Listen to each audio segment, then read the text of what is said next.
Good morning and thank you for keeping it here with us on UBC TV. My name is Sophia Matovu. Today we are having a special panel. You can see that between the hour of 9 to 10, we had Joram Paul Sonko and they were talking about World Autism Day. As a national broadcaster, we are very passionate about matters to do with your health. Now, this special panel, we are going to be talking about the state of rehabilitation and assistive technology in Uganda's health system. You might be asking yourself, what do we mean by that? When we talk about rehabilitation, we are talking about technology tools that assist in areas of disability. You might be there thinking it's none of your concern. My dear, even as you are wearing reading glasses, that is assistive technology.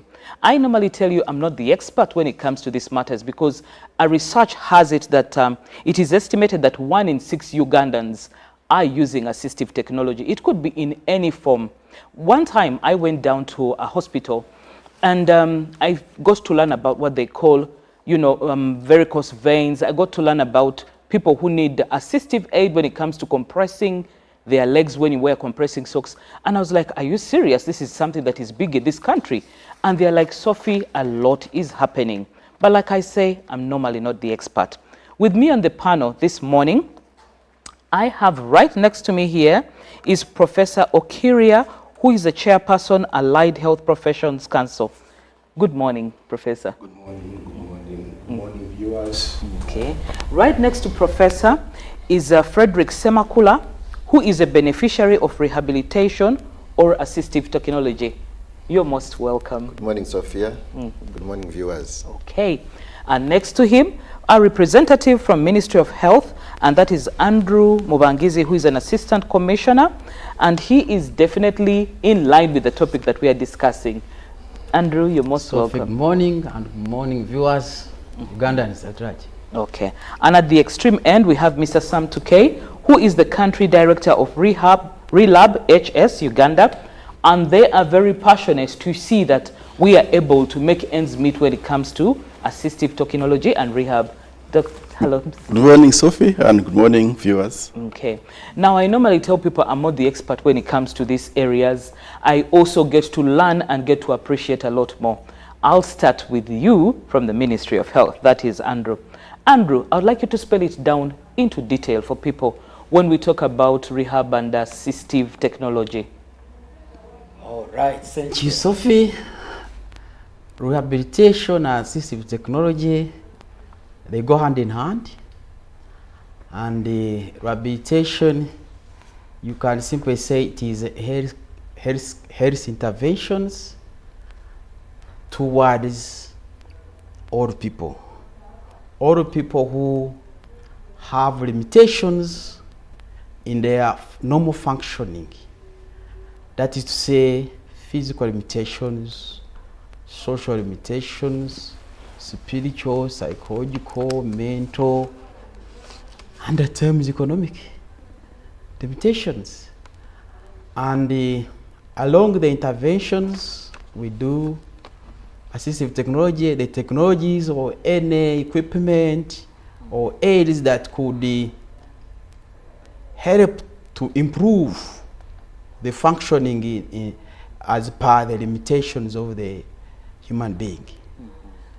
And these are very many, and if I go one by one, you will find it is enormous.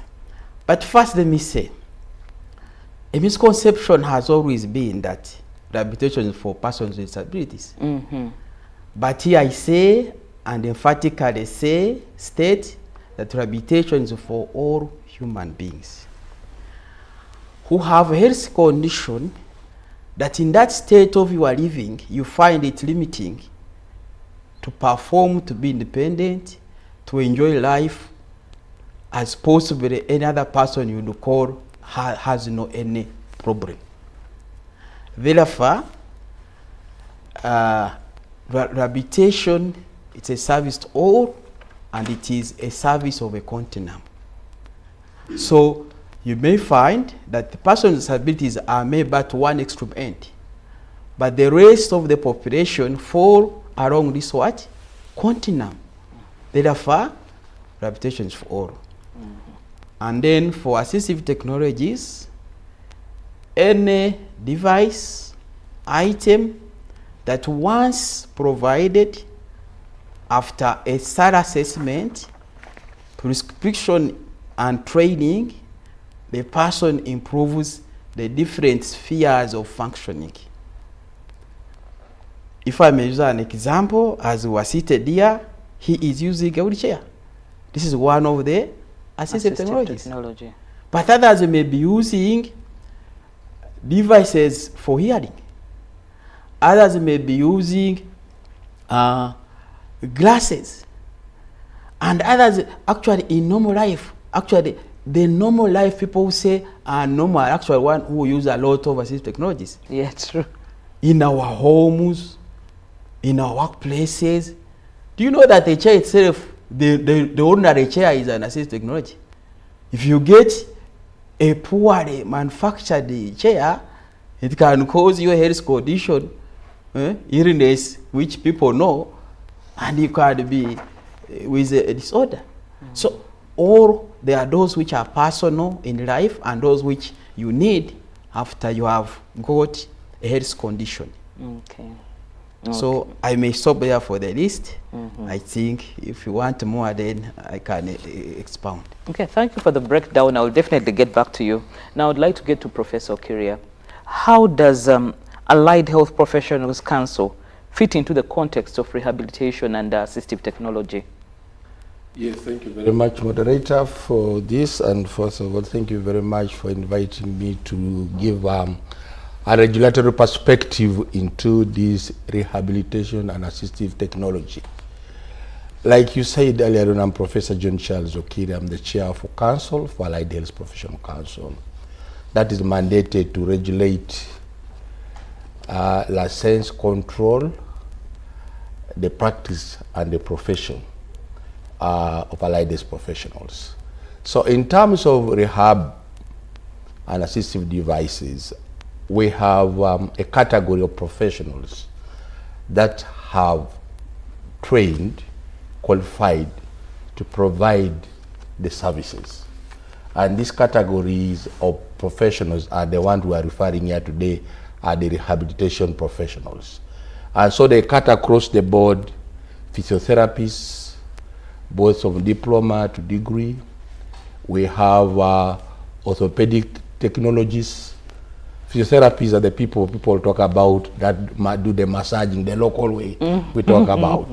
But this is scientific massaging, not the local one that you're talking about. So we have the technologists, orthopedic technologists. These are the persons who manufacture, who qualify to manufacture assistive devices that are related to bones and related subsystems. We have the ENT persons, we have the eye specialists. So we have a broad range of professionals. So all these professionals come under control and regulation of allied health professionals. And so the law provides that they have to be regulated, they have to be licensed to practice, and they have to be controlled for the practice. And all this is meant to ensure safety to the public. So these are very critical human resources for health that we need to deal. Like he has already alluded, that all of us need rehabilitative services. So the law provides for the control and regulation of the qualified persons. But we are aware that National Drug Authority is key in providing a regulation of some of these devices. But there are critical components, some of the devices that we probably shall be discussing, that need an input of a professional person in an area of specialty. You may find that in town, you'll find people trading in glasses that have come through some donor programs. And people simply go and fit in the market and say, see well here. But they have not done the refraction required to be able to determine what is really required for your sight. And probably some of these complications are the ones that bring people more eye damages. People have borrowed hearing devices. People have brought second-hand hearing devices, second-hand glasses, you know them, and simply put in and is being sold by a hawker. And so those are some of the few things that are still a concern for the profession. So for our perspective is to have the professionals regulated, to have the professionals practice within their law, and to have these devices tested and assessed for their efficacy, efficiency, and appropriateness for the purpose. Okay, so I'd like to get to you, Mr. Tuke. I'll still get back to you. This seems to be a conversation that's going to take an interesting turn. Mr. Tuke, what is the role? I know Rehabilitation is under USAID, and you're playing a very instrumental role in trying to get all the stakeholders on board on the same table to ensure that certain few things here and there are regulated, certain issues are articulated. But I would like you to spell more about it. I would not go into the further details. Okay, thank you, Sophia. Rehabilitation is an abbreviation. In full is learning, acting, and building for rehabilitation in health systems. It's a USAID supported activity, and initially it was implemented in 4 countries: Uganda, Pakistan, Ukraine, and Burma. So the other 2 dropped off. Of course, Ukraine, in the onset of the war, it dropped off. And then Burma also has not been a settled community, dropped off. So currently, Rehabilitation is implemented in Pakistan and Uganda, of course, with USAID support. So the goal of Rehabilitation is supporting the strengthening of health systems that are responsive to the growing need for rehabilitation and assistive technology in the country. So we are all aware that there are many factors that are predisposing, especially for us in Uganda, predisposing all of us to have functional needs. For instance, naturally, even by age, the more you grow older, the more you might require assistive device. And then also the non-communicable diseases. We all know, you normally hear the statistics of the increase of non-communicable diseases like cancer, all that. So all those stroke, all those require investment to be able to improve on the functionality of the people at that point. But also not just managing the situation, but also prevention, because it's important to prevent, but also for those that require that functional support to improve on their functionality, they need to be supported. Take a case of somebody who has just got a stroke. Usually after you're out of danger, you need a rehabilitation support in order to regain the functionality. Okay, sometimes you might not regain 100%, but you're able to regain the independence, because we have seen many people rendered permanently into a wheelchair, yet to the condition that was preventable, that was manageable.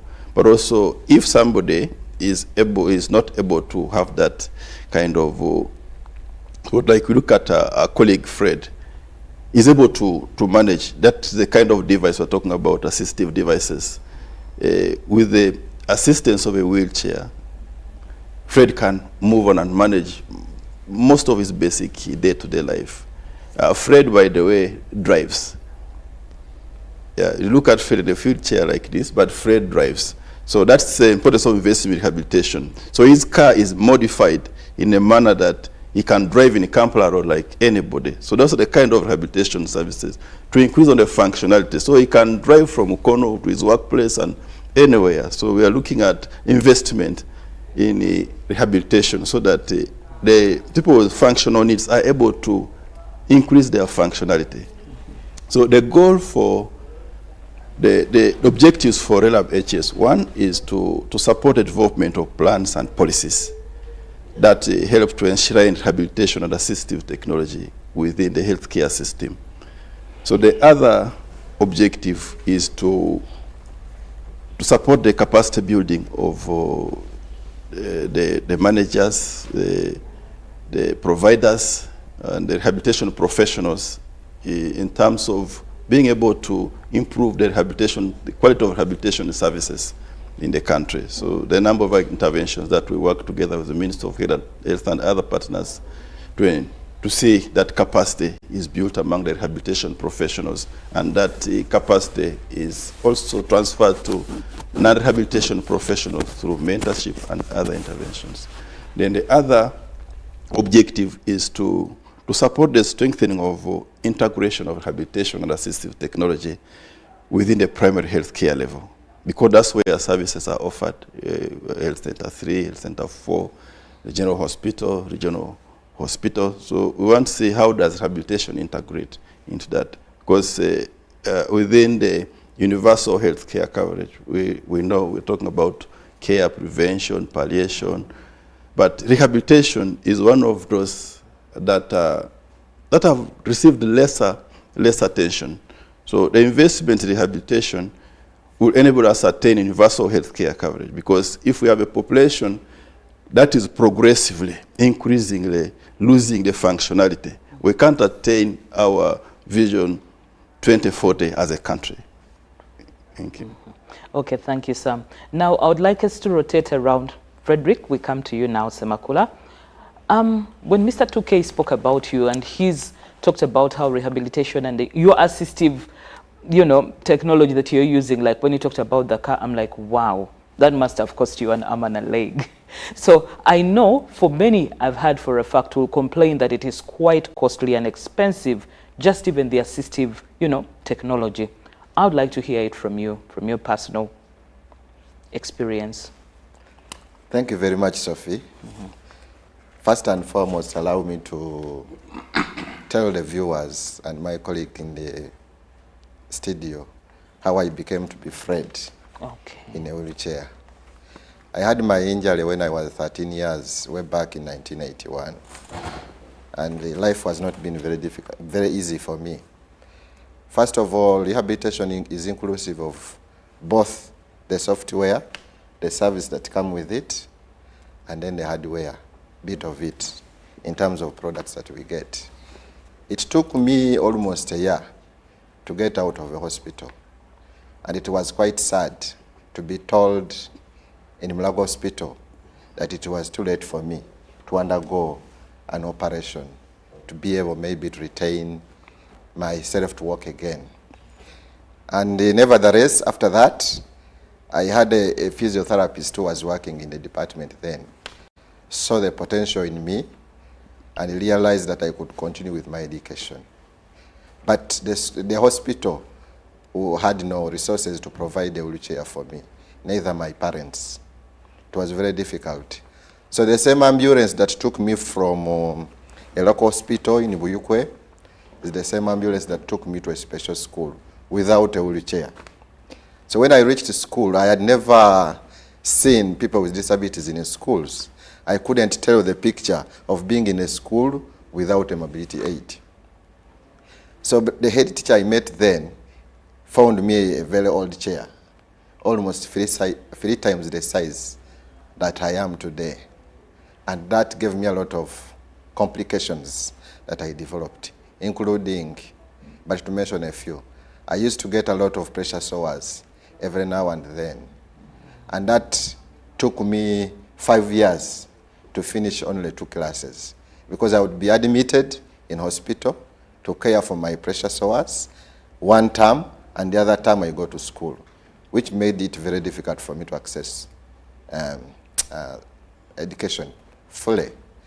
Until we had a visiting physio that came from Germany, who worked with the orthopedic department of Mulago to try and design an appropriate chair for me.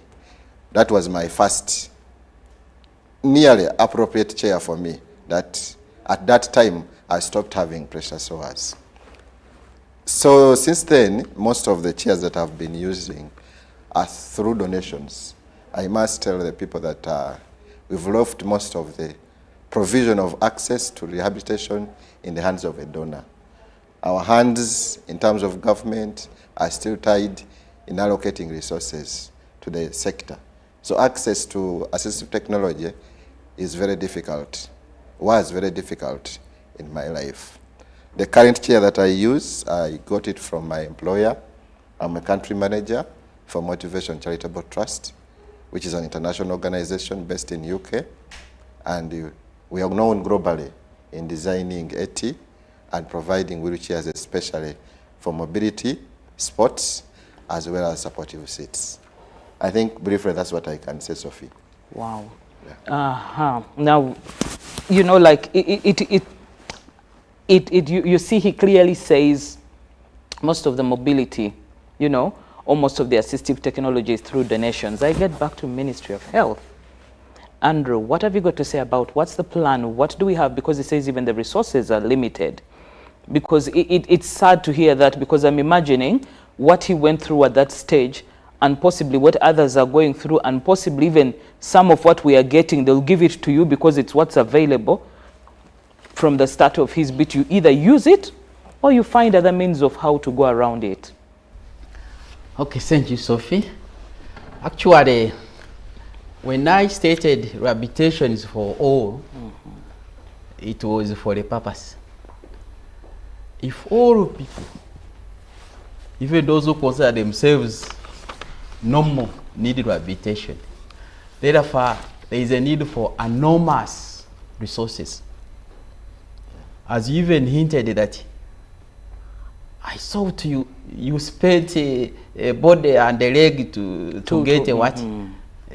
An appropriate vehicle, which now becomes an AT itself. So in this case, first of all, let us appreciate that the government historically, from independence to date, has taken strides to have rehabilitation services in place, despite its nature of capital intensive.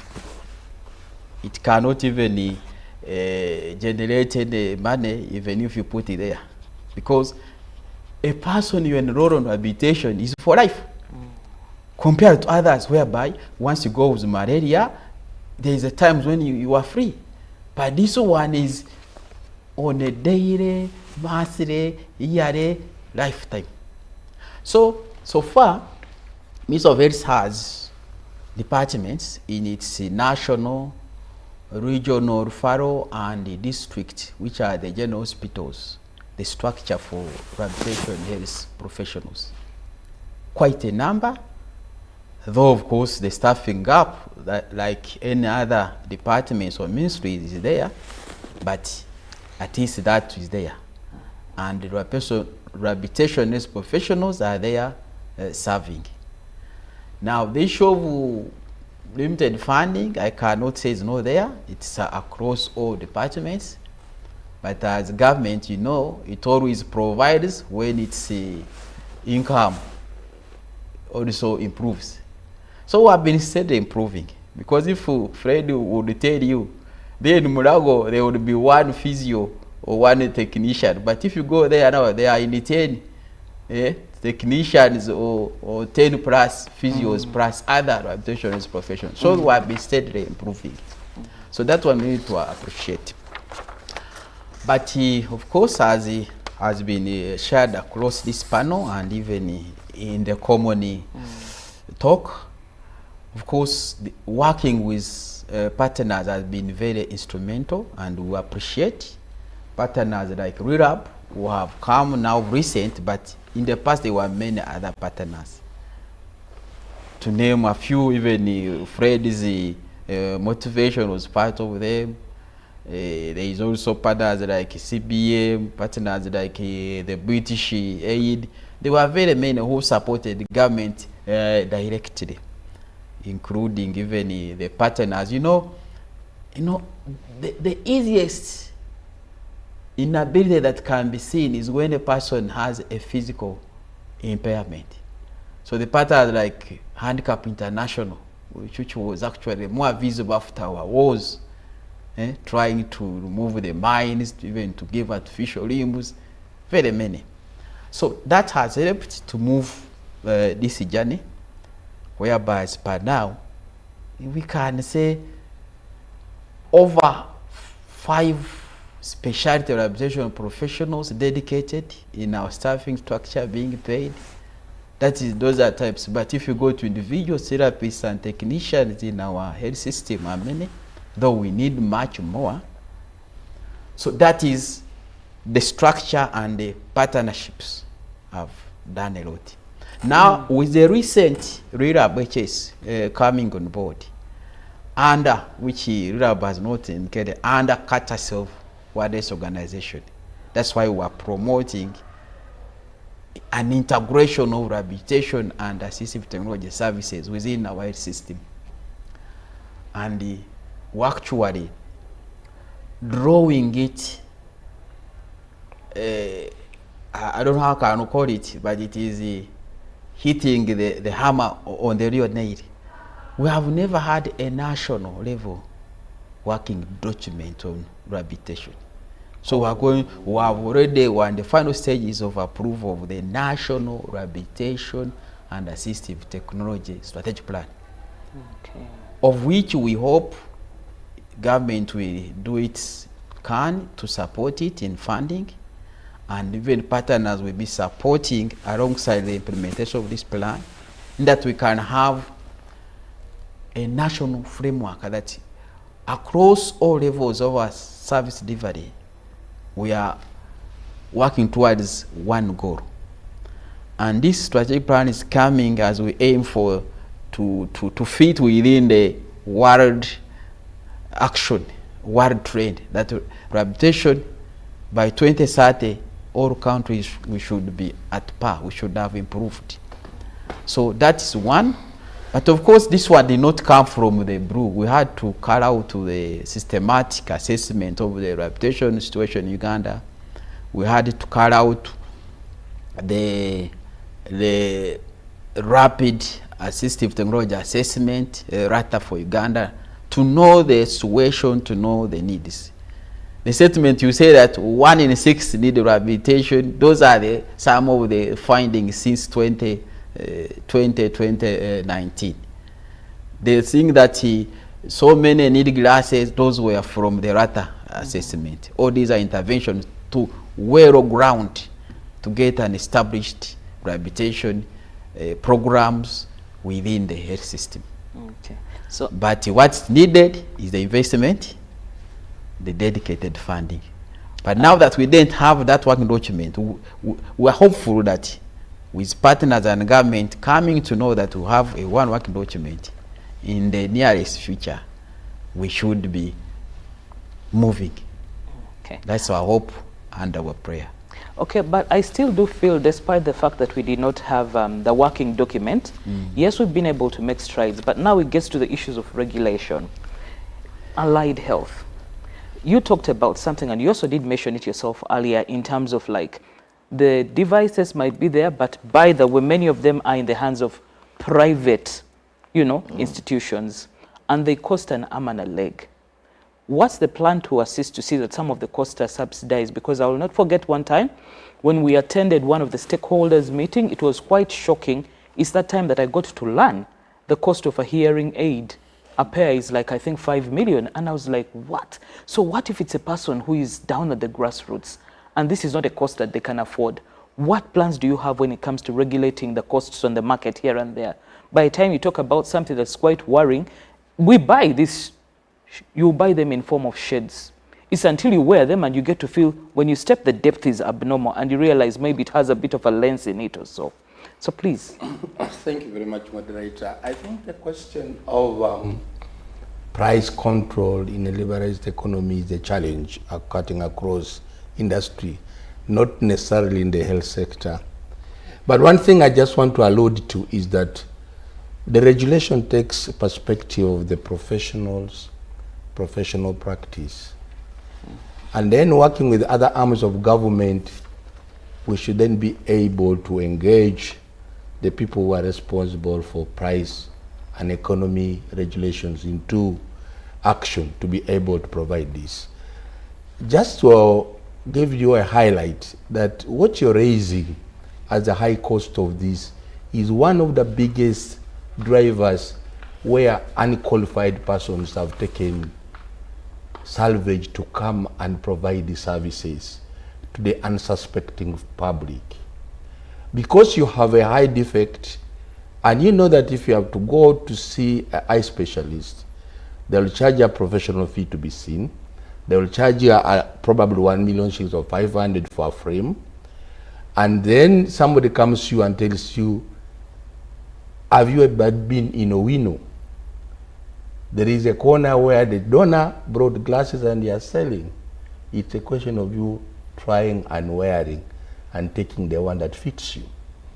He brings a living example of how he used a wheelchair that was not for his disability. That was introducing him more complications, pressure sores. And this is what the public and the community is going through, not only on the physical sense, but in all aspects.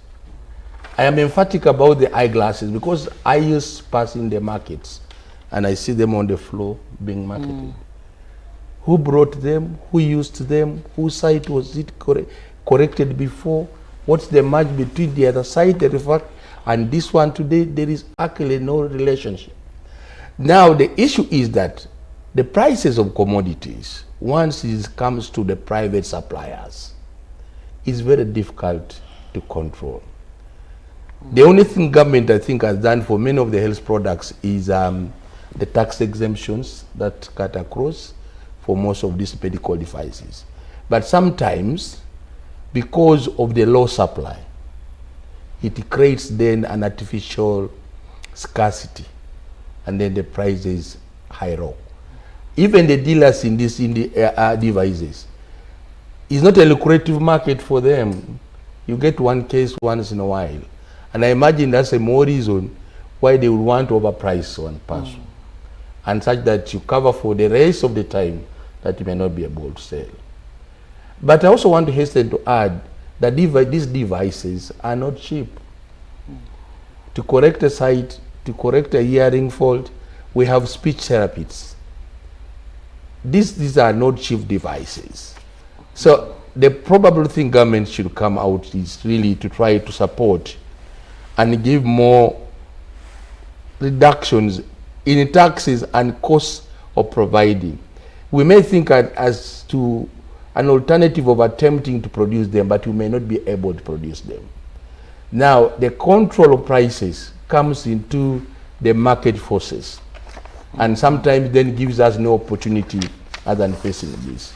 But as a regulator, my concern is that it's giving avenue for non-qualified people to probably try to step in the gap to provide these devices and these services at relatively lower cost, but instead complicating people's lives the more. So as a regulator, really is that services that are provided for rehab should be provided by the professional people. Country Uganda is not deficient of these people anymore. He has already alluded to it. We have these persons in the establishment. I know we need more. But the question is now not just wanting more every time. Can you utilize effectively the ones we have? Are there devices, equipment that they can use to support the clients that they see?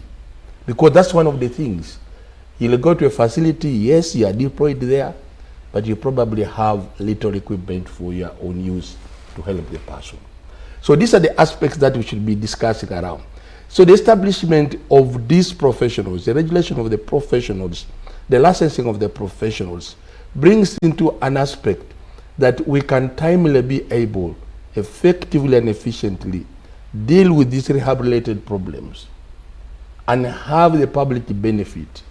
Some of what people think that they are benefiting from are actually complications in the coming. You see everybody thinks that is able to repair a broken bone. You know, traditionally there are families that are known to be bone setters. Yes. I know they work. I know they work to some extent. But you can see the extent to which they are unprofessionally doing the work of this. Because apart from those ones who have tried to get some bit of a sandwich between the medical diagnosis of getting an x-ray, but traditionally it was simply said, traditionally this family sets bones. So how they set it? And it is inherited, by the way. And it's inherited. So you ask them, where did you train from? My great-grandfather used to do this. So these are the people who are saying, yes, you could have been a good player at that time. But technology now demands for a better approach to provide the service. Okay. So Mr. Toke, I get to you because I really appreciate the role you have played to get all the stakeholders on table, including the members of parliament and the health committee, to see that you have this working document in place. I'd like us to take, before we get to Frederick, a sneak peek into what are the major highlights. Because if we have a document in place and we're still struggling with the regulation of the, the costs out on the market, is that factored into there that maybe it will eventually? How do the donors fit into the document? How does, just take us into a sneak peek of what we should expect. Yeah, thank you, Sophie. I want to begin. When you started, you said 1 in every 6 Ugandans would actually benefit from rehabilitation support. So that takes us about to 6.8 million Ugandans would actually benefit from rehabilitation support. And then also the current population projections would give us about over 12 million Ugandans would actually benefit from rehabilitation support. That's not a small number to underlook. Just like my colleagues have said, on the issue of assistive devices in the country, the need for assistive devices, according to the World Health Organization projections, is about, and our own statistics in the country, about 25.5% of people would benefit from rehabilitation support, would have some form of need to benefit from rehabilitation, functional support. But currently the coverage was on about 4.5, around that. So that is so low, the gap is very big. So that calls for investment, rehabilitation, and assistive technology. So as Rehabilitation or as a development partner, so our support has been tailored to support the government efforts in enshrining rehabilitation within the healthcare system. Andrew talked about the strategic plan for rehabilitation. That should be approved by the ministry in the next few months. As RELAP, we have supported that process so much because we need to begin at the policy level to enshrine rehabilitation at the policy level, supporting development of plans and policies. That first put rehabilitation on table. Because, like Professor Kira said, currently, the private sector does more of provision of rehabilitation services. And sometimes there are evidences of minimal regulation around that. Who provides, for instance, wheelchairs in the country, who assistive devices. We have seen in most of our places, it depends on whoever receives a donation elsewhere, and then you make an announcement. People with disability, functional needs, the wheelchairs will be, or the walking crutches will be given out tomorrow in this church or this location. And then you go and they say to you, this is yours, this is yours, this could fit you. So that is currently. So we need to, as a country, focus on addressing regulation so that rehabilitation services are offered within the framework of the healthcare system in the country. That is very important because some people are rendered more into more functional needs because you are given a wheelchair, which is not your size. So we had the testimony of one of the users of a wheelchair. She got a spinal injury, and then she required a wheelchair. So there was an announcement of free wheelchairs that were being brought. She was given a wheelchair that was not commensurate to her body size. So she said the most unfortunate thing, she fell down and broke her leg. So she got a secondary disability. So we want to support all efforts for government partners and to support the government to ensure that such regulations are in place. So that the strategic plan will definitely inform that. But also, we have also supported together with World Health Organization, the inclusion of rehabilitation indicators within the HMI system. Because that's very sensitive. The government provides resource allocations based on the information available. So in the past, rehabilitation indicators have been reported as others. So when it's reported as others, means not a very primary. So it's not information to plan with very tangibly. So we are hopeful that that process is also, the government would be most likely launching the new HMI system, which includes rehabilitation within the next financial year. So that's a very big achievement also as part of our contribution into enshrining rehabilitation within the healthcare system. But also, we're also looking at the point of service delivery at the primary healthcare level. That's where everybody gets services from. Now, in your community, I don't know which village you come from, if somebody got an injury, serious injury, is your health center 3 able to give you immediate basic rehabilitation attention? Or health center 4, will it be able to give you the basic rehabilitation support that you need at that time? So that's a question for us. Maybe not sometimes, because like we say, that rehabilitation services have been evolving over time. So we would like to see that rehabilitation is integrated within the healthcare system, so that all health workers are able to provide basic rehabilitation services within the integrated healthcare system.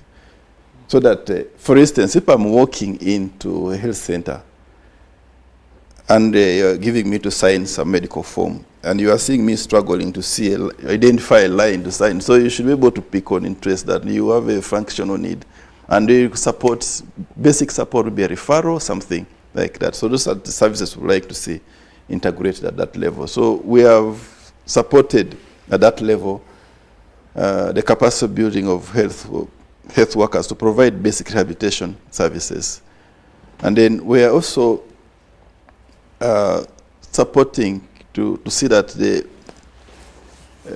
we are also adopting the era of innovation now, era of technology.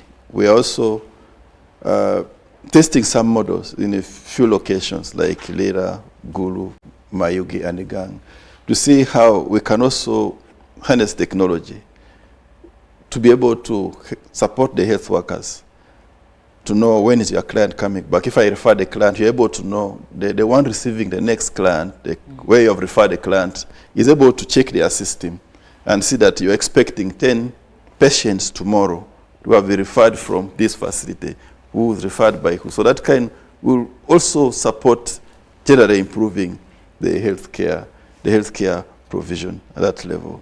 And then because of a growing rehabilitation thematic area within the healthcare system, we are working closely with the various rehabilitation professional associations to really level the ground, create a round table where we engage and be able to bring known the challenges and the areas and suggest to government and the development partners how we're able to bridge the gap and put the rehabilitation services within the healthcare sector, just like any other services.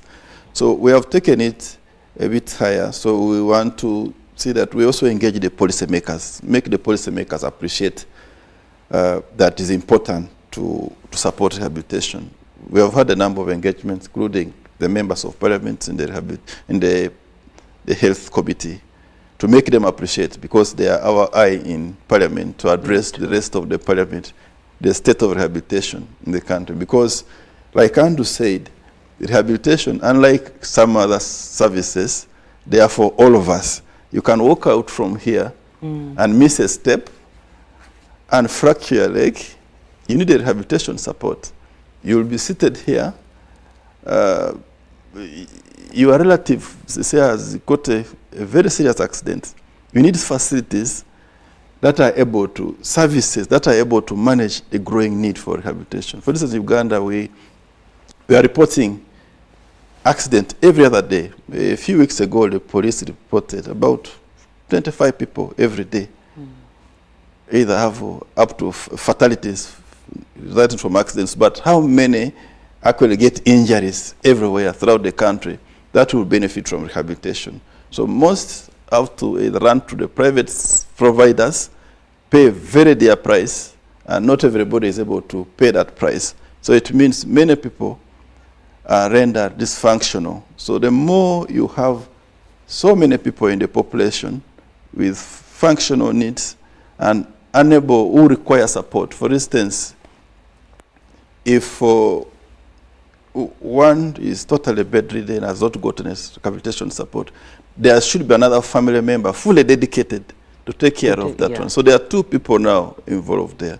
The one who should have been supported to regain their functionality, to manage their own self, plus another additional Ugandan supporting that one. So there are two people. So the more we have more of that. So the effort which should be invested in a productive venture, economic ventures in the country, looking for school fees for children, supporting different livelihood needs for the family, for the community, as a country. That effort is redirected to managing the one who is functional needs, because we are not able to do as much. So we want to, the focus of rehabilitation is not just disability, to increase on the functionality of the people. The more functional we are as a population, the more productive we are as a country. Okay, fantastic. Now I would like to get to you, Frederick. There is one time in one of still the stakeholders meeting, I had overtones where we're saying that we get the donations, but we are taxed, and the tax is a little bit higher to bring the donations through in terms of the assistive technology. I would like you to share with us, because at least you're in that area and you're also able to support others who need the service. Thank you very much, Sophia. I think my humble appeal to government is to ensure that they provide an enabling environment where if donation is coming, it is easy for one to access a product. I must thank the government that the provisions are there, the taxes are levied. I've imported containers of chairs where you don't incur taxes. But usually the problem is within the customs clearances. There's a lot of middlemen there that sometimes hike the cost of accessing the product. The other biggest challenge is how you package your packing list.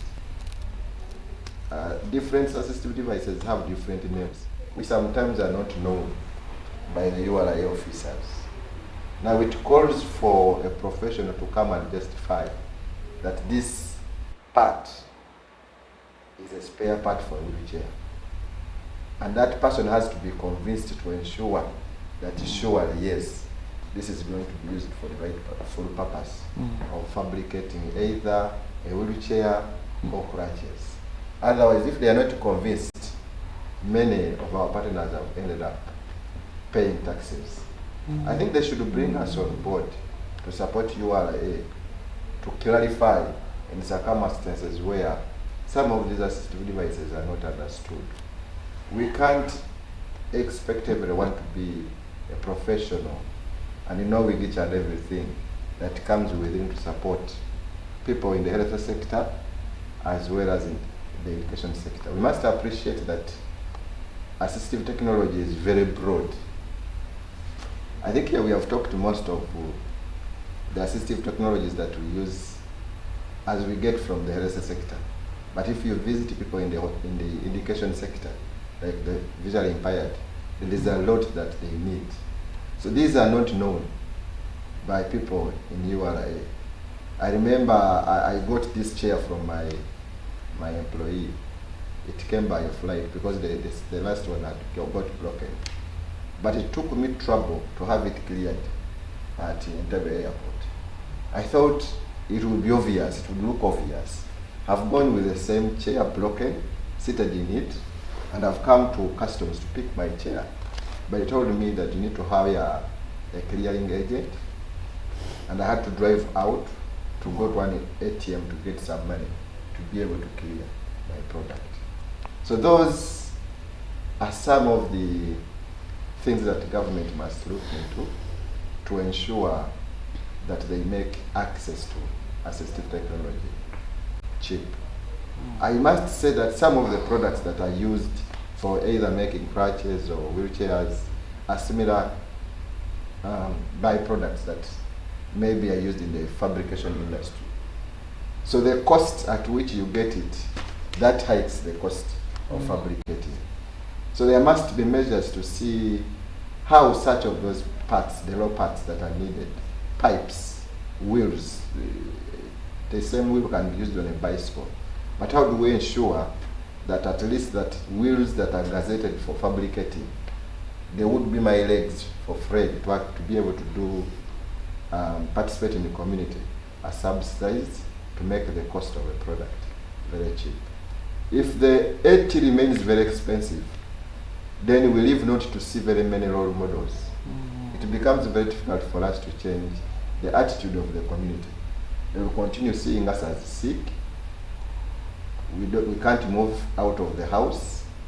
We cannot participate in any economic venture.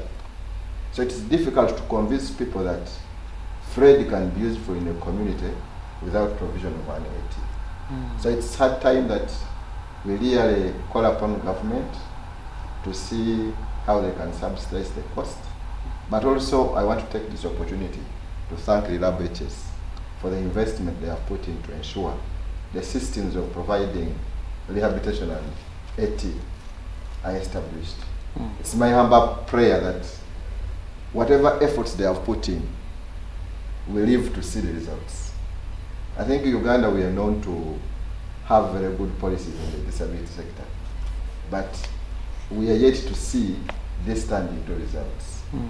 I wish USAID can extend this project and push government further until we begin seeing results in the community. Okay. Thank you very much. Okay. Well, this conversation is quite interesting, and it's good to see that as stakeholders, we all seem to agree on certain things here and there. At this particular time, I'd like us to take a very short break, and when we do get back, we're still going to continue with our topic of discussion. Uganda. The cardinal role of a government is maintaining law and order, safeguarding citizens' rights, and providing essential public goods and services. Throughout its tenure, the government has consistently upheld these principles. This foundation creates an environment conducive to delivering crucial social services to citizens through diverse approaches such as taxation, strategic budgeting, and effective policy implementation. A transformative education system, advancing healthcare provisions, enhancing social welfare, and propelling infrastructure growth, all of which continue to evolve daily to cater to the population's expectations. Supported by a meticulously organized network of ministries, government remains committed to serving its citizens. Coming soon on your public broadcaster, The Front Bench, your interface with the government every Monday at 8:30 p.m. with Joram Paul Sonko, only on your public broadcaster, UBC, inspiring Uganda. Juko. Yo. Wachikuwa. Check the shopping, man. What's your secret? Uganda wange. Haven't you heard of the parish development model PDM? Yes, I did, but I thought it was just a talk. No, Sebatia. It is real. I and a few friends together formed a circle, accessed money from the PDM, invested in a portrait project, and now things are moving. Juko. I thought I was one of your friends. You are. But you left me behind. I didn't leave you in poverty. What you do, just visit your LC2 chairperson and your parish chief and start the process of economic transformation. Just like that. The parish development model is an initiative from the government of Uganda through the Ministry of Local Government designed to transform all lives of Ugandans for the better. PDM, my parish, my development, my life.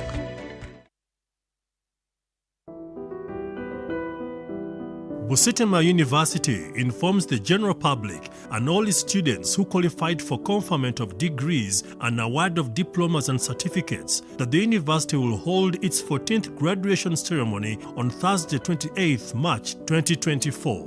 The function will start at 8 a.m. at Busitema campus in Busia district.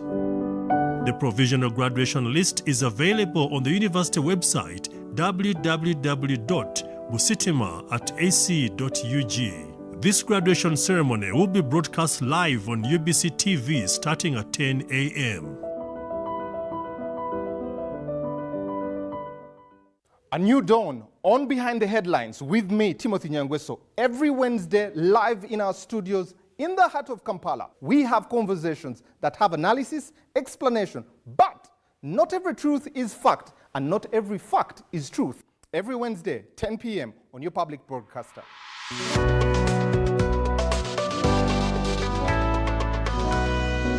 on your public broadcaster, UBC, inspiring Uganda. UBC, inspiring Uganda.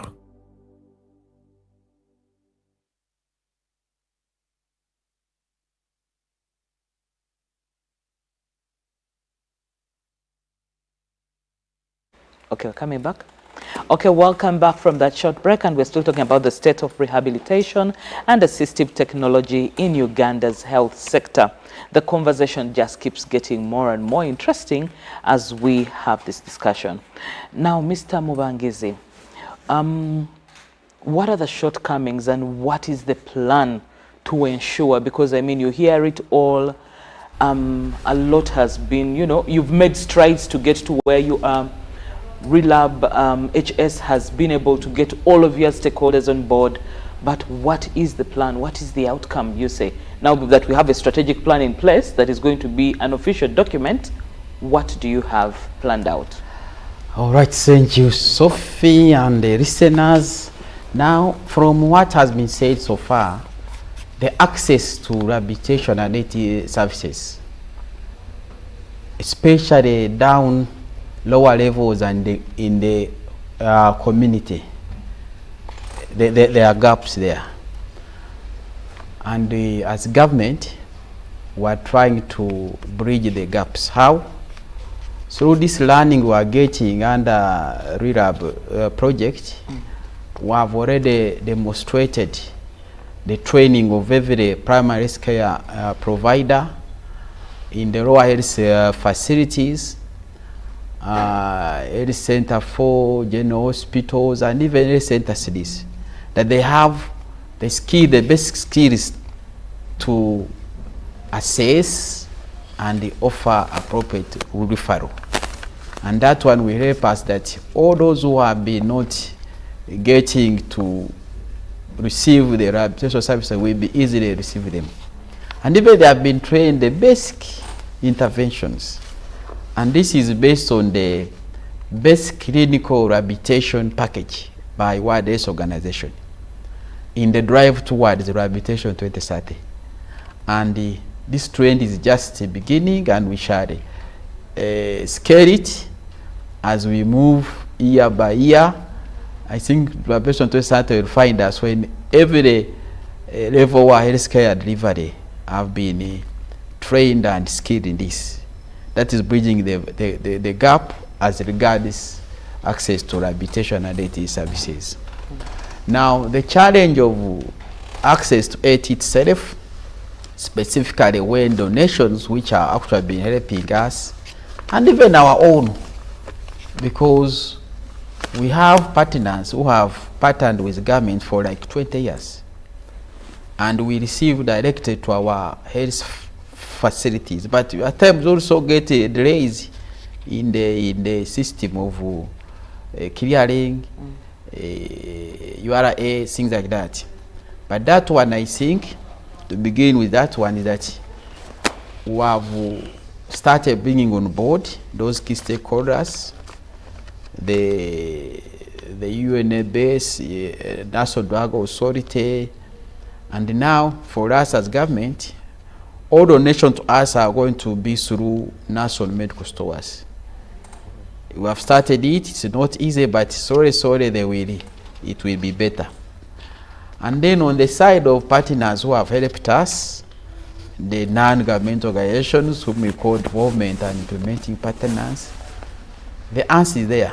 Only that majority have had maybe old memorandum of understanding, because now you are even ask them, show me your MOU if it is actually for disability and rehabilitation purposes. So we call upon everybody who wants to have non-encumbrance processes to now team up with Ministry of Health, in that we have a memorandum of understanding prescribing or stating clearly what services they are offering, which are totally free, in that they will get tax exemption. Some or a few have worked with us and have their up-to-date MOUs are getting it okay. So we encourage them to do the same. Then at the same time, what Professor was talking about, that the standards. The standards actually, let's begin with the 80 standards. Within the Rehabilitation and 80 strategic plan, we shall have a provision to have a framework to build on the standardizations of 80, of different 80 services. That one we're hopeful it will be done and it will help. Then the second part of that is that, as Professor said, every rehabilitation service, every 80 service should be provided by a rehabilitation professional. So we call upon all partners that when they are having their plans, their recruitment, if they are in the area of disability and rehabilitation and 80 services, to ensure that they have among their personnel qualified licensed rehabilitation health professionals. As mentioned, there are many. Professor talked of physiotherapists, the most common known, and orthopedic technologies because of the 80. But remember, the orthopedic technology is for only mobility. The things we are talking about of hearing, of glasses, is not made in an orthopedic workshop.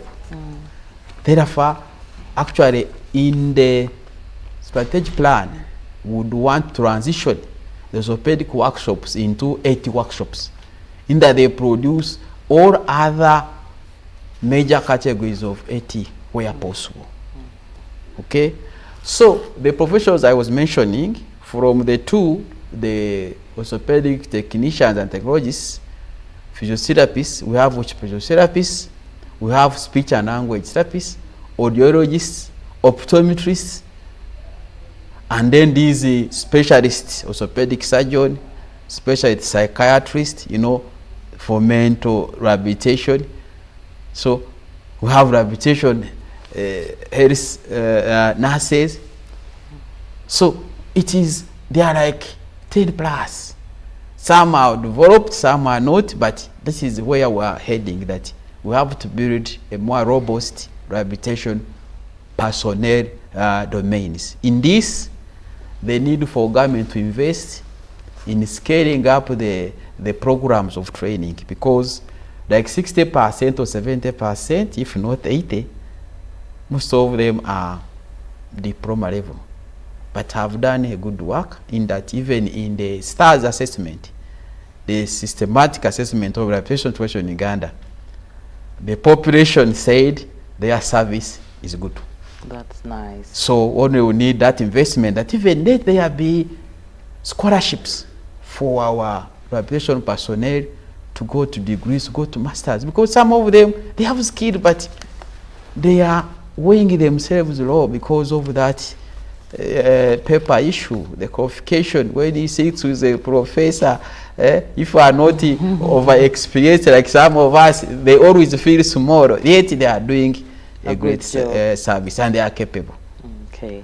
So that's how I can say about those. Okay. Professor, I know you have a lot of challenges as allied health professionals, but I believe you also have good things where you say, we are this many professionals under the umbrella, and we can tick off the box and say, on this we're excelling. Yeah, for sure. Thank you very much. So, just one important message to everybody, to the viewers and the listeners.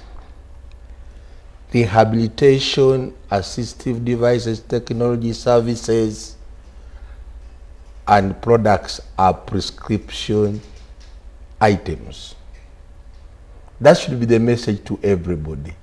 They are prescription items and prescription services. This means, in simple words, that you must visit a qualified professional to prescribe for you the rehab service that fits your condition.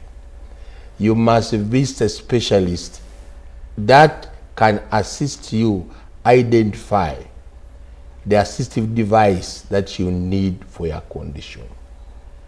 It's not for everybody's business. This is very critical. Government of Uganda, Ministry of Health, has had a process in strengthening rehab services. And of course, I strongly want to thank Rehab Lab for what they are doing to support the whole process. Like the commissioner said, we have 6-7 categories already under regulation. The physiotherapist, the orthopedic technologist, the speech therapist, occupational therapist, audiologist, the ENT, the dental technologists. All these are meant to deal with specific disabilities. So what has government done so far? Government has put up guidelines for private practice. We talked about their presence in the hospital. But we are saying probably many people are not able to access the services in the hospital and by virtue of their locations. And some may prefer to get the services privately because of their desire or abilities. We have developed guidelines for private practice for these professionals. These guidelines are going to support the practice of these professionals in the private. These guidelines are going to be used to license them to practice professionally. And these guidelines are meant to put into place a standard operating procedures for provisions of these services. So if you are out there and you have been actually an expert in quotes of rehab services as a commercial enterprise, you probably have limited space to exist now. Because council has grown it strong, and we've seen that is one of the areas that we have not been enforcing strongly the practice of these rehab services. I am aware that National Drug Authority also does the registration, the licensing, and the quality assurance processes of some of these devices. But there is a call for the professional engagement in especially the AT. Because whereas you can look at the quality of a microscope and say this is a good quality, we are talking about a device that is going to be part of a person's normalization of his system. And this calls for a clinical assessment of what he really needs. So council really is strong at that, and the public should really be aware that these are not any other services but medical services that must be obtained on prescription. Now, there is a situation where I have seen where some think, I've used a clutch before, now that I am okay, oh, my friend has got a problem, I hand over the clutch to them since it helped me. Yeah, so this is where the challenge is. It doesn't only end on crutches. Even people share balances of medicines in their drawers. True. So first of all, the one challenge is that he never completes treatment. The medicine was got on prescription for 5 days. He feels he has improved on the second day. True. And so his duty is take the role of a doctor to treat the neighbor, which is a very unfortunate practice. Crutches are on prescription. Yeah, true. They have a dimension of height, they have a dimension of weight, they have a dimension, even if they have adjustments, you ought to be guided by the person who will get into your feet in the armpit. That does not endanger any other organ or part of your body. Like the nerves. So yes, so the issue of borrowing crutches, thinking that is traditional, even just walking sticks, is not, you cannot pick any walking stick and begin walking. True. And because it was given to somebody, and so I know that that's the practice, but people should be discouraged. They should go and get themselves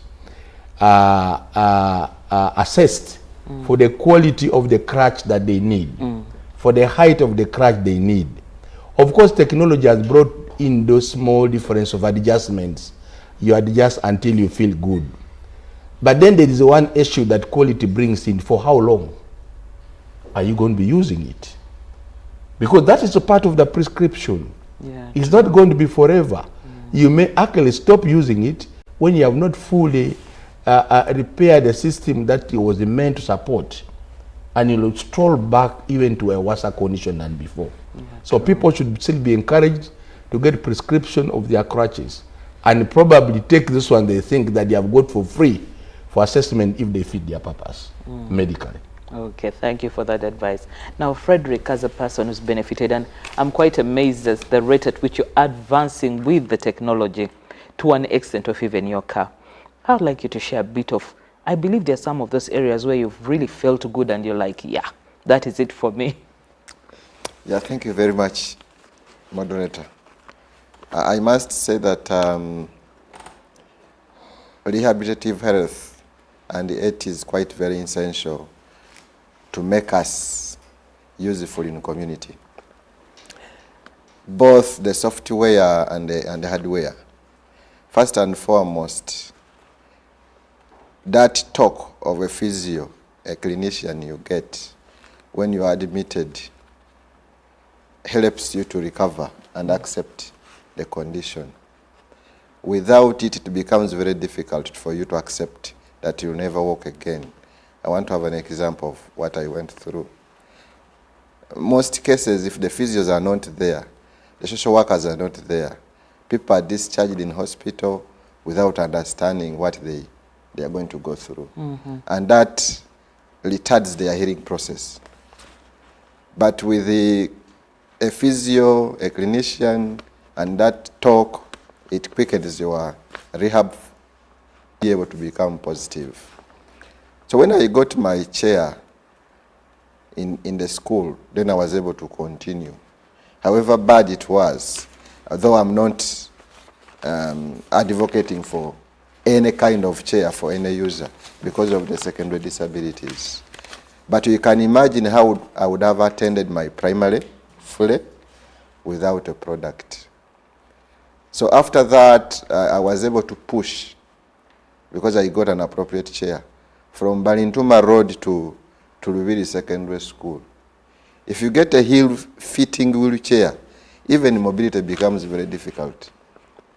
That's why my colleague from Allied Health is emphasizing the point of assessment. If you don't get properly assessed, that the product you will get, maybe a wheelchair, your comfort in it will be compromised. Your ability to push for long distances will be compromised. So 6 years down the road in my secondary school, and as I was lucky that after senior 4, I started teaching as a licensed teacher in the same school for the physically handicapped where I used to reside. I qualified to join Chisubi Secondary School, but because of hardship of accessibility, I must appeal to owners of different public buildings to ensure that each and every place is accessible. True. I was let down by the warden then, the day I reported that I can't attend Chisubi SS because I was using a wheelchair. So that's why it took me again 2 years to get a secondary school. But I want to emphasize that if I had not got a wheelchair, I wouldn't have got to school and complete my education. I went to university and I did a bachelor's degree in art and design. And if you see Chambogo University, you need to move distances from the hall to the lecture rooms. The lecture rooms, yes. And that time of ITech, we used to attend some classes at the then PK, Polytechnic Department. So without a chair again, you can't make those movements. I did some specialty in ceramics at that point. And there you have to drive out of the university to go to the department. Push your chair. So without it, you really rendered useless in the community.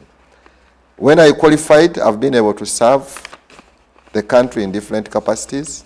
I worked as a teacher, school for the physically handicapped, and became a deputy head teacher. I served in a department of the commissioner as a national coordinator for wheelchair service provision. And then I joined Guru.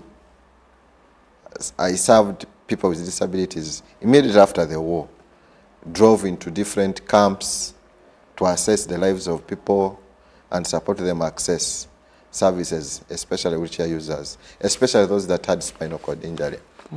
And then I came back as a country manager for Motivation Charitable Trust.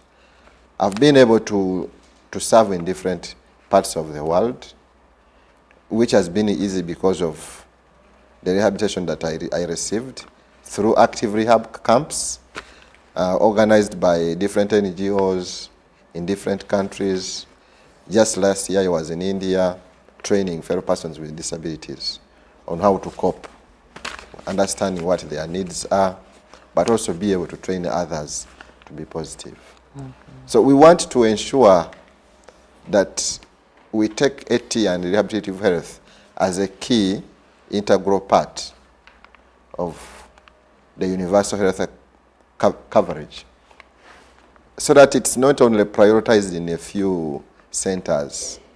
My humble appeal to the service providers is to ensure, if we have to have many threads in the country, is to see that AT and rehabilitation is accessible at different levels of management. If we leave AT at regional, if we leave AT at national hospitals, it becomes inaccessible. Disability is linked with the poverty. Many of people with disabilities are poor. If you tell a person down in Kanungu to go and get a wheelchair from Mulago, it becomes very difficult. Yeah, I've had the opportunity to serve in Gulu, Kasese, as well as I'm a strategic partner with World Vision, Tororo, Butaleja. If you reach there, you can't tell an individual that go to a regional hospital for physio. This person has spent days without a meal. So even getting a cost to reach a hospital for a physiotherapy, for a repair of a chair, is very difficult for the family. So we really appeal to government to consider this as a human right. Access to AT and rehabilitation must be seen as a human right. And they must ensure that they put people first, us as users. We need to be involved in the sector. We need to be able to say out what would be the ideal AT for me to be functional in the community. Gone are the days when people felt that providing a wheelchair to Fred, I'm giving him a gift, a favor. They should be seen as I have a right to access an appropriate chair that fits within my disability needs as well as my environmental need. You can imagine if Fred had a tricycle, how then would I maneuver being able to do work within an office? I've seen people who go to school to sit in a class congested on a tricycle. It becomes very difficult for them to participate within a school. Those are the environment that we consider when the professionals are doing our assessment. I've seen children in the community with cerebral palsy. Like some put it, you find that a single mother spends half of the day caring for this child because the child has no appropriate chair. Is seen as a patient most of the time. And because it's seen like that, even the father decided to run away. But if this child was given a chair and the father starts seeing that this child can also go to school, and when he's in school he performs better, just like any other child, he sees a human being, a potential individual in you, and we wouldn't have seen the causes of them separating. But minus appropriate AT and rehab services, then these people will remain in the communities, and it will be difficult for us to change the attitude of people. Access to service, AT and rehabilitation services should be seen as should be equal. You must be able to get whatever you want whether you're in Kampala, whether you're in Gulu. But you find that some areas are blessed either to have the regional hospital close to them, to be able to access a better care, or to have several NGOs, since Kampala is harbors most of the offices of NGOs. So it should be a mandate of government to ensure that every corner of this country, there's a potential for one who needs a chair or an assistive technology to access one.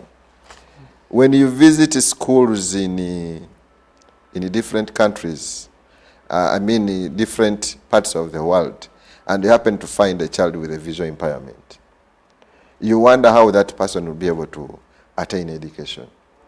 It looks simple in pre-primary, because much of what they do is singing, rhymes. You can memorize that. But you can imagine when this person goes to complete primary, secondary, tertiary institution, that person needs a gadget to ensure he's able to keep notes, he's able to have a reference where he can go and revise. Now, without all of that, then it is very difficult for us to realize the potential of persons with disabilities. I want to pledge to government that if you invest in us, we have a role to play to add a brick in the development of this country. Okay. So thank you very much. Okay, now my final one to you. I'm just curious to find out, when you talked about being able to access the services, how is the donation being done of the chairs by your organization? Yeah, thank you very much, Sophie. As I said, the Motivation Charitable Trust is an international organization. We are based in the UK, and my regional office is in Nairobi. We actually started wheelchair service provision in 2004 here in the country, funded by NAD. At that time, I was sitting in the Ministry of Health. And that was the starting of generating national wheelchair guidelines, which we gave a copy to National Bureau of Standards. And at that point, we brought in different designs of chairs and tested the Roadmaster to see whether they can enter into fabrication to make it a cheaper chair. We had tried several measures of ensuring that we promote local production by taking orthopedic technicians in Tatkot, Tanzania, to professionalize further, specialize in wheelchair product development. But we realized that the quality of chairs and AT produced locally were still lacking. So we wanted to complement, not necessarily killing the local production, but complement the products by importing in chairs that are tested to be the rightful chairs for the nature of terrain that we have in the country, as well as the categories of disabilities that we have in the country. So Roadmaster didn't see it as a business. So we published a call for bids worldwide, and China took the opportunity. Wow. So we fabricate these chairs in China, but I must say they have been tested in developing countries, and therefore they are usable at every corner of the world. So how we access them in different countries, of course, the chair comes with a cost to have it fabricated. We are only able to bring in chairs in a particular country if we secure funding from, say, a donor, and then bring in a container. Once that container reaches here, the chairs becomes free to access one. I remember that time when we used to have containers. Now COVID hit us badly as an organization, and funding has become very difficult. But we used to store our chairs with the Ministry of Health, courtesy of the National Referral Hospital. We were running projects, but since it's a national hospital, it's open to every Ugandan. So whoever would go into the hospital and assessed to benefit a wheelchair will definitely benefit. So that's how we work. If we have funding, we have products here, everyone is free to access chairs. It's the same way we work with World Vision. World Vision gets wheelchairs from Australia. These chairs have been trailed by us as motivation in Uganda here to ensure that the product produced fits within the terrain of the country.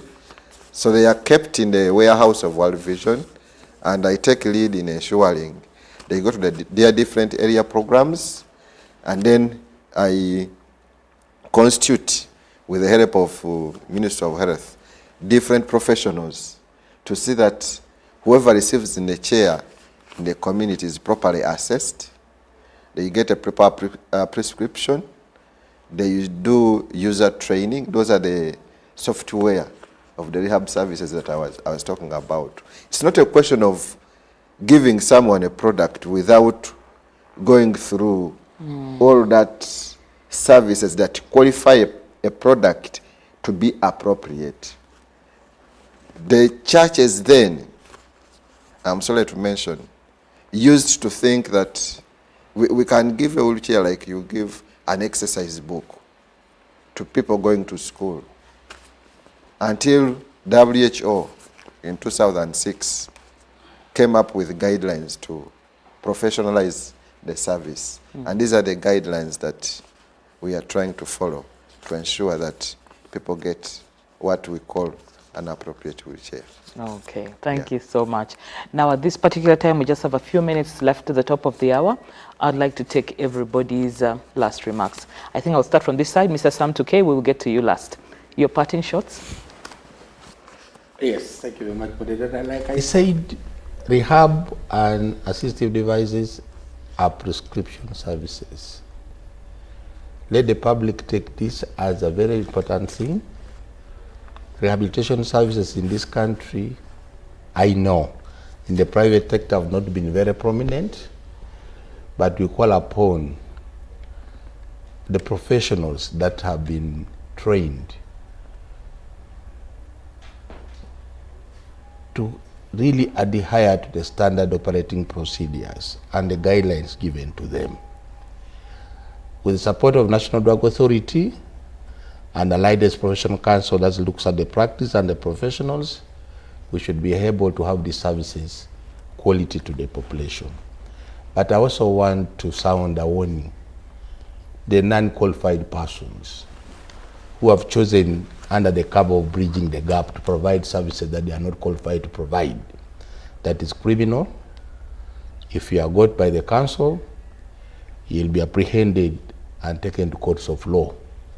You need to have a license, you need to be registered by the council, you need to be qualified to provide the services. You cannot establish any facility, either in a moving object or a fixed place, without the license and registration from the council to provide the services. Thank you. Okay. Frederick, your final comment to a person watching you right now? Thank you very much, moderator. I want to say that my humble appeal to the government and all Ugandans, they must see rehabilitation and AT as a human right. It must be considered that the users are at the center of the sector. They must be consulted on what would be ideal. It must be equitable so that each one of us can be able to access it. And it must be an integral part of the universal health package, so that it's not a second thought to have a product. I must end by thanking UBC for giving us this opportunity to come and share. I hope this is just the beginning. There's a lot to cover. We'll keep knocking on your door. But lastly, request the management to make the facility accessible for wheelchair users. Okay. Thank you very much, Rehab, for the efforts, and the Minister of Health that you have put in to ensure that in the future the services become better and accessible to users. Thank you very much. Okay. Mr. Mubangizi? Thank you. My last comments or statements are that rehabilitation services and AT services go hand in hand. Highly notable, the most abused the AT services or AT products is the wheelchair and the glasses, of which we call upon whoever the beneficiaries and the providers to follow the guidelines or to work with means of health as the professor, the council has advised, and that's it should be the norm. Then I wish also to say that according to the beneficiaries, evidenced by Fred, service is not in the institutions only, and I want to assure the people or listeners that government has shifted its service delivery focus to both facility-based and community-based. And in that line, therefore, we have the national community strategy, which guides how services can go to the community. And even my coming National Rehabilitation and Assistive Technology Strategic Plan, we have a component area of community-based rehabilitation. So our efforts will have to go to taking services right down to the people, to the last mile. So finally, as means of health, we call upon all stakeholders in disability, rehabilitation, assistive technology services to team up, as we already have the rehabilitation thematic working group, in that we can promote or foster better and quality rehabilitation, health, and assistive technology services. Lastly, but not the least, I thank partners who team up with Mission of Health. Like in AT, I have a partner called the Latter-day Saints. For the last 20 years, I've been teaming up directly through government hospitals and the likes of motivation. And now, Rehabilitation coming to strengthen the entire system. Let's implement, let's get the support to appeal for whoever from in-house and outside, in that this national rehabilitation and assistive technology strategic plan is implemented for the better of Ugandans. Come 2030, we should be really moving in the right direction. Okay. Thank you. And finally, Mr. Tuka, I guess you're the happiest man now, given that you have a strategic plan in place, given that you've gotten all the strong stakeholders on board. What's your final comment? My final comment is that, one, I would like to appreciate the Minister of Health for the commitment they are putting in place, despite sometimes resource challenges. But the commitment is the most important thing to position rehabilitation and assistive technology within the healthcare system. But also, I appreciate all the players, the stakeholders in rehabilitation.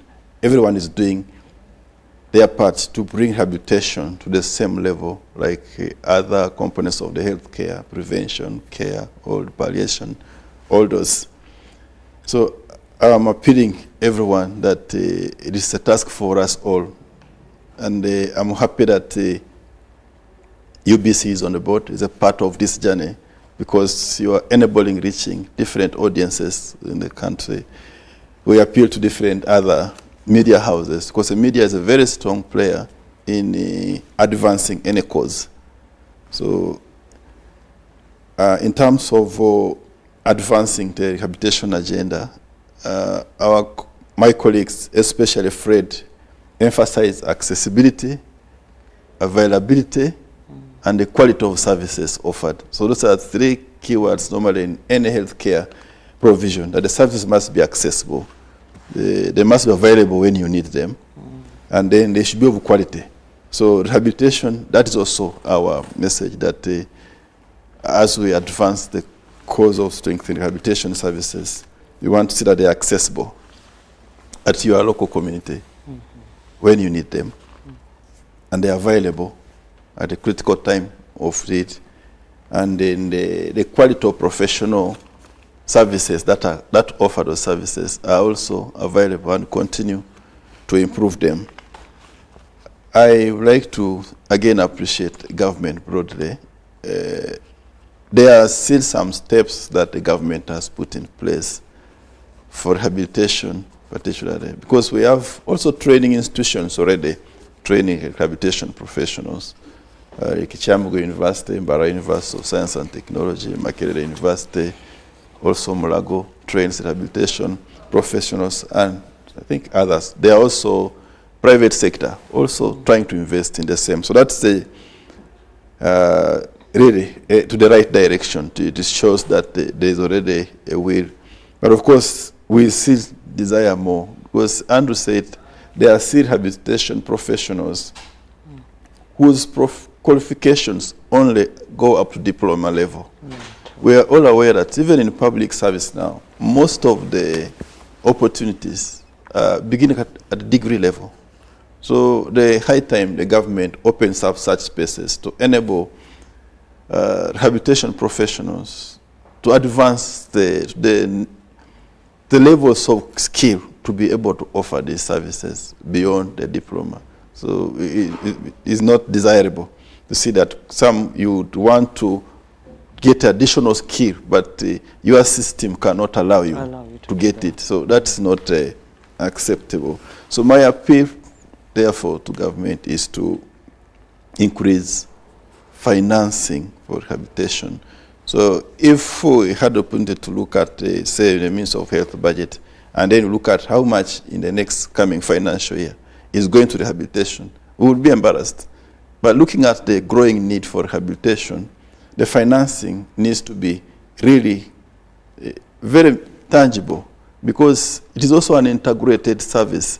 When you are programming for malaria, programming for HIV services, TB services, all those, rehabilitation should be seen to be enshrined into all those, because the rehabilitation is about the functionality, the day-to-day life. Yeah, so all those health conditions that receive a big financing require rehabilitation support at a given point of time. So we need to make rehabilitation visible. Also, last year the government launched the scheme for health professionals, health provision in the country, the human resources scheme. And we appreciate so much the government was able to identify the importance of rehabilitation, and placed in that structure rehabilitation professionals even up to the level of Health Center 4. So, but we are yet looking forward to government to operationalize that, because it would not be good that it remains as a structure which is not rolled out. So the effort in developing the structure and the resources, but also will not be really of benefit. So we would like to see the service advance to where people are at the primary health care level, because currently most of our services for rehabilitation historically have been enshrined at the regional level, regional hospital level. If me in Paris I have a challenge, I must go to Mbale. If you are in Buyende, you must go to Jinja Referral Hospital. So depending whichever location you are. So you may not have the resources to reach that far. So we want those services to be closer to where the people are. That's when to bring, say, the issue of attaining universal health coverage. But if you are spending in order to get the service, if you reach there again, you need to spend on getting that, accessing that service. So then it is not a complete chain of getting services. Then the other, we have talked more about the AT devices here strongly. There are those that are essential. There are long lists, there are those that are was expensive to acquire. But there are those that are essential according to the studies that have happened. So it's also our appeal that the same way the government finances essential medicines in the country, the government also prioritizes maybe 1 or 2 or 3 AT devices as essential. Those that should be also coming through the national supply chain, so that when NMS is procuring medical services for the country. There is 1 or 2 or 3, those that are essential, needed very essentially in any part of the country, that they should be prioritized. So that only maybe those that are expensive, then the different stakeholders, the private sector, of course, the cost sharing would come in. But there should be essential package, just like in essential medicines. Because we say it is a part of the healthcare system. That's why there is emphasis to get it out of the open market, to enshrine it within the healthcare. So because when you enshrine, you should be prepared to manage what comes with it. Yeah, so that's what we're talking about. And then my appeal to also the donors to look at it broadly, that it is an integral part of financing healthcare in the country. So when you're looking at the universal healthcare provision in the country, the donors need to look at comprehensively, including rehabilitation, financing. Yeah. So as the Rehabilitation, we are glad that we made these strides together. We are engaging with different stakeholders, and we continue to bring many stakeholders on board so that together we make a bigger voice to advocate for rehabilitation services. Thank you. Okay, thank you so much. I guess it has all been said, but I believe everything that has been said is true, but there is also the component of affordability. I believe after the strategic plan is signed, the next bit will be to help manage on the issue of affordability, so that even the layperson can be able to save towards knowing that they need the rehabilitation and the AT at their doorstep. Well, that is all we had time for with the different stakeholders and partners on board. And maybe next month we should look forward, as the strategic plan will be signed and will be an official document that will guide and see that most of the things move in line as they are planned to. Thank you so much, all the technical team and everybody who's made the show possible. And of course, thanks to the management for also making this possible. It's bye-bye from me. I hand you back to normal programming.